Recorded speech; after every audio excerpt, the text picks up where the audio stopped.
Welcome back. Before the break, we were talking neo-feudalism and how and why Gerald Celente thinks we're headed for the first Great War. Well, let's talk about how exactly he sees us getting there, fighting it, what this is going to look like. Let's bring back Gerald Celente. He's founder and director of Trends Research Institute and publisher of the Trends Journal. He was predicting a lot of what we're seeing back in last spring, and that's just about what we're specifically talking about. That's not even counting all of his myriad other predictions that have turned out right. So, Gerald, let me bring you back in here, because before the break you were talking about this unrest. I want to talk about Greece, because what we're seeing in Greece, I mean, just to talk about the bailout machine, this is where we've really seen it stalled, and they're tearing the city apart. We've seen it catch fire, then light it on fire. Greek polls, this is interesting, show more support for radical and non-establishment parties. Today we heard the creation of a brand new party, which is called the Independent Greeks, and is actually getting its political capital by being against the memorandums, and they're getting support from right and left. So is this where we're seeing the financial occupation, the resistance to it really being fought, and how do you think we're going to see it turn out? Oh, this is just the beginning, and yes, this is the model for it. And again, look what's going on. You go to Romania, where they just overthrew that guy, the former prime minister, excuse me, after austerity measures were imposed on the people. Mm-hmm. And it's the same thing. It's these so-called austerity measures. Isn't that a lovely term? Here's some austerity measures. You have no job? I got it. We're going to raise your taxes. We're going to cut services, and you're going to pay more for the services that you do get. Oh, we're going to cut your benefits and your pensions to mostly nothing. And then we're going to increase your retirement age till after you die. So now what's happening is the people have no choice. You know, you've heard my saying before. Mm-hmm. When people lose everything and have nothing left to lose, they lose it. Mm. And they're losing it.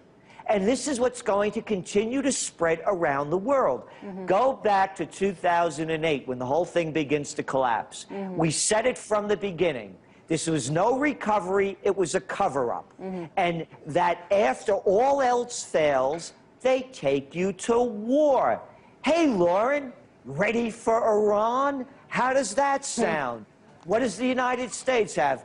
They have troops in 4 African countries right now?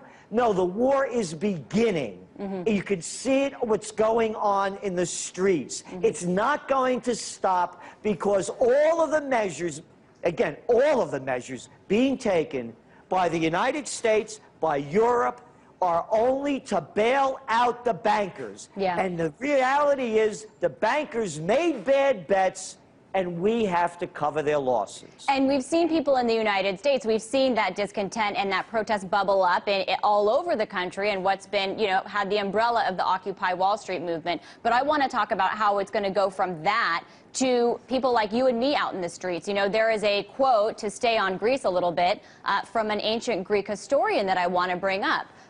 And it essentially says, oh, unfortunately we don't have it, but it says that basically when it gets so bad for the people that are oppressed or poor, all of those things, it's when everybody else realizes that and they take on that realization, that then you start to see some change, because those people are driven to the streets, and those people get angry, and those are the people that aren't maybe necessarily affected directly by poverty and homelessness in these policies, but they're the people that are awake to it. You know, when are we going to see that in the U.S., you think? I think the first part of that, and it's very true, because it becomes a moral issue. Mm-hmm. And morality has no boundaries or religious, you know, sex. It's about what you see going on that's unjust. Mm-hmm. I believe it's, you know, the young people, they call them Generation Zero, mm-hmm. having these university degrees in worthlessness, can't get jobs, are deep in debt. I don't call them Generation Zero. Mm-hmm. I call them Generation Courage. Mm. And that's going to be the ones that are going to lead it. They already are. I was down in Occupy Wall Street. Mm-hmm. These were young guys and mm-hmm. women. Mm-hmm. These are people that see they have no future. When you have nothing and you don't see anything ahead of you, and again, this isn't The neo-feudalism is different because the people are educated. They know what it's going to take to have the change. So I believe that the first wave, just like it was when I was a young guy during the Vietnam War, the reason why the people were on the streets, it wasn't because of the immorality of the war. It was because they were getting drafted.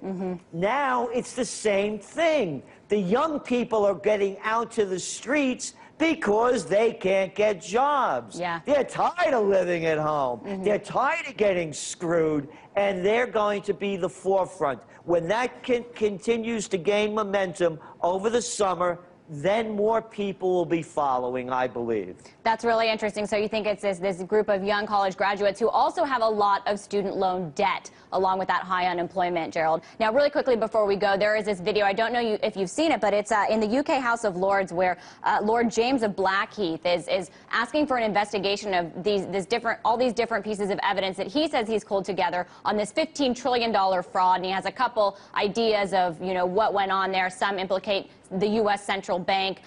We don't know, obviously, if any of that is warranted, but it's a viral video. It's got tens of thousands of hits. I'm wondering if you think that things like this garner attention because of a paranoia where people are looking for alternative explanations because the official narrative just does not jive with their reality.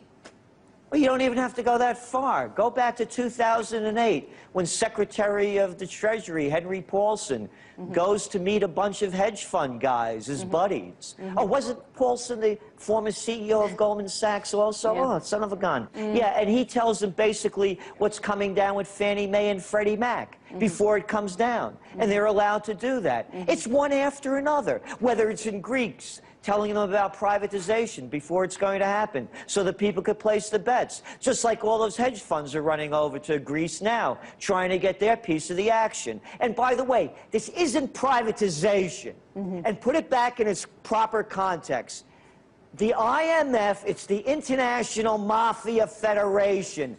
The Troika, those are the mafia families. This isn't privatization. I want my money. I want your ports. I want your electric supply. I want your water supply. I want your land. And you're going to sell it to my friends cheap. You're going to call it privatization. That's all it is. Yeah, that's a great point and a good point to end on the leadership that looks more like a mob or like a mafia. Gerald Celente, it's really always a pleasure to speak with you. Thanks so much for being on the show. That was Gerald Celente. He's founder and director of the Trends Research Institute.